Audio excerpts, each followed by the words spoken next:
بيبدأ الفيلم بشوية أغنياء رايحين ياخدوا طيارتهم الخاصة اللي طالعين بيها رحلة من أمريكا لإيطاليا، ومنها لباخرة هيلفوا بيها شوية.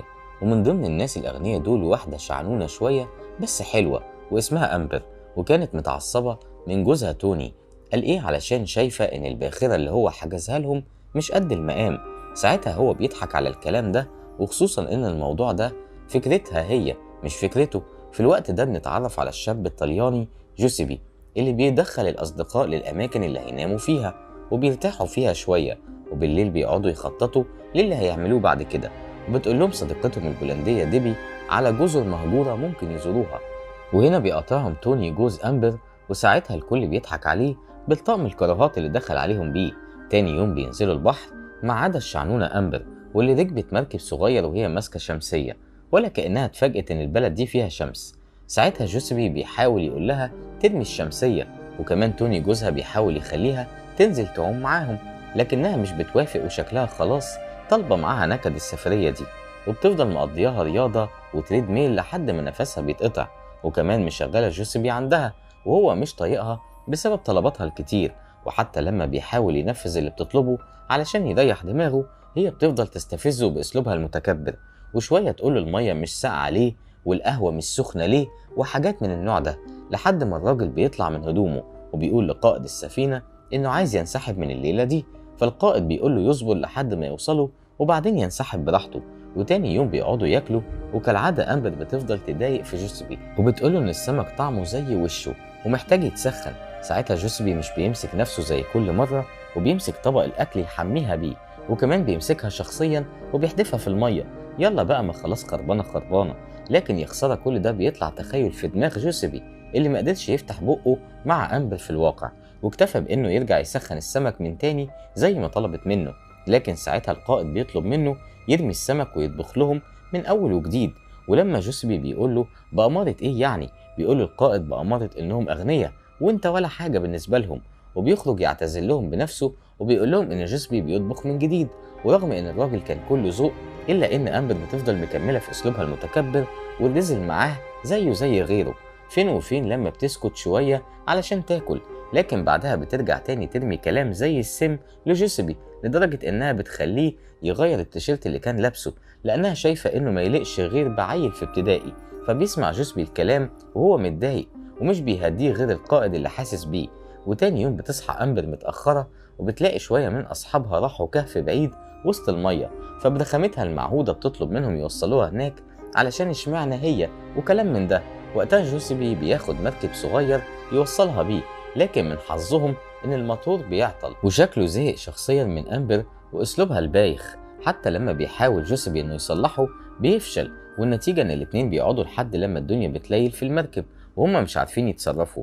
ولما الصبح بيطلع بيرجع جوسبي يحاول مع الموتور مرة تانية، وبتقع منه السكينة اللي كان شغال بيها في المية، وبينط وراها علشان يجيبها لأن هي دي الأمل في تصليح الموتور.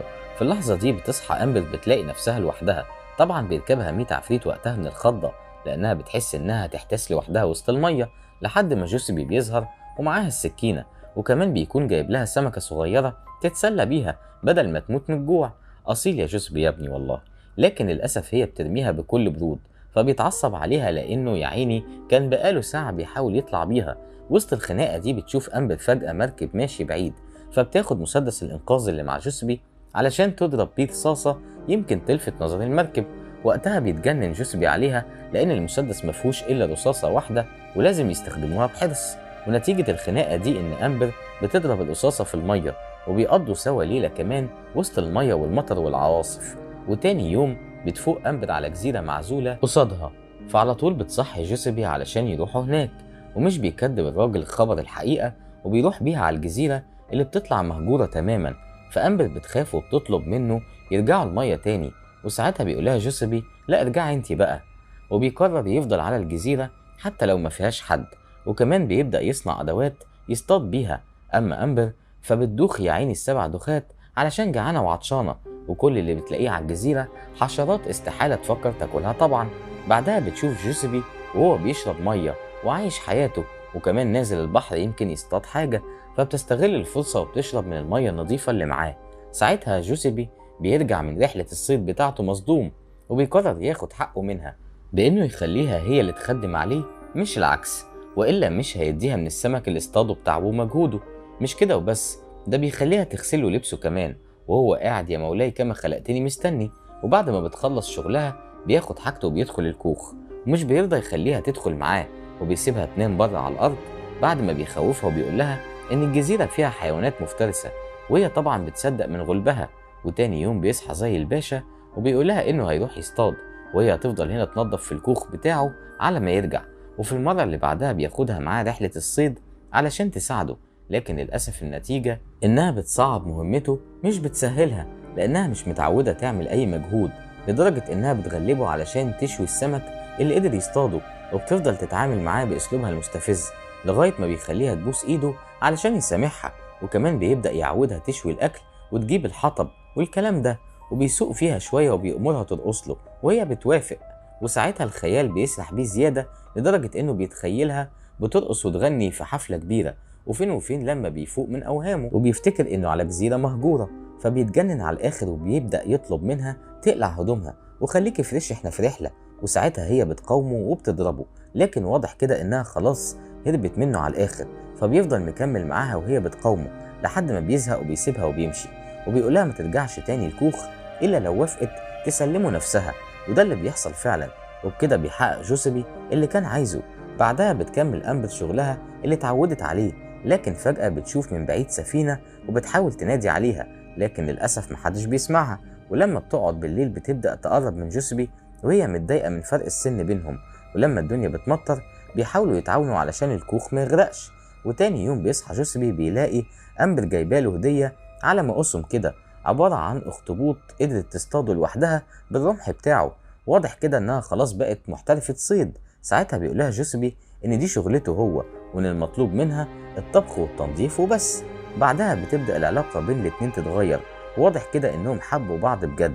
وفي يوم بيلمحوا سفينة بعيدة وسط المية، فبيجري جوزيبي علشان ينبه القائد بتاعها، لكن المفاجأة إن أمبر بتمنعه لأنها عايزة تكمل حياتها معاه هو، ومش عايزة ترجع تاني لحياتها المملة والمرفهة. وبيستغرب جوزيبي من أمر أمبر اللي شكلها غاوية فقر وانعزال عن العالم، وبيقول لها طب وليه الغلب ده كله؟ ما تتطلقي من توني جوزك ونتجوز عادي ونعيش وسط البشر بدل الجزيرة المرعبة دي. ورغم رفض أمبر إلا إنه بيصمم على الفكرة دي، وفعلا السفينة بتشوفهم وبتنقذهم. ولما بتتسأل عن السر اللي خلاها تقاوم الموت على الجزيرة كل الفترة دي بتقول لهم إن جوزيبي عمل معاها الواجب وزيادة، وهو اللي كان بيجيب لها الأكل والشرب وكل اللي بتحتاجه. في الوقت ده القائد بيبلغها الخبر اللي ما كانتش عايزة تسمعه، وهو إن جوزها جاي بطيارة علشان ياخدها. فعلا بيجي لها توني وهي بتستقبله ببرود وحزن، أما جوزيبي فبيمشي مع نفسه وهو على آخره. بعد شوية بيتفاجئ بواحد من رجالة توني وهو جايب له شنطة مليانة فلوس مكافأة ليه علشان أنقذ حياة أمبر. ورغم إن جوزيبي في الأول بيتعصب وبيحدف الراجل بالشنطة، إلا إنه بيرجع ياخد الفلوس وبيروح يشتري دهب لأمبر. وكمان بيكلمها في التليفون وهو عمال يعيط، وبيقول لها إنه مش هيقدر يكمل حياته من غيرها، وبيعرفها إن في سفينة بكرة هتتحرك لبلد تانية وهو هيكون عليها، ولو عايزة تبقى معاه تسأل في الاستقبال بتاع الفندق على الرسالة اللي سايبها لها علشان تعرف التفاصيل. فبتروح فعلا أمبر، لكن توني بيجي في الوقت غير المناسب وبياخد الرسالة وبيركبها طيارة تسافر بيها. وفي الوقت اللي جوزيبي منتظر أمبر بيكون توني نده لخادم عنده علشان يخليه ياخد الرسالة ويديها لجوزيبي. وقتها بيفتح جوزيبي الرسالة بيلاقي الخاتم اللي اشتراه لأمبر، ولما بيعرف إن أمبر ركبت الطيارة مع توني بيجري وراها علشان يلحقها، لكن بتكون خلاص طارت بعيد عنه، فبيرمي الخاتم في المية وهو مش فارق معاه تمنه. وأمبر بتبكي على حبيبها اللي اضطرت إنها تبعد عنه. وبيخلص الفيلم على كده.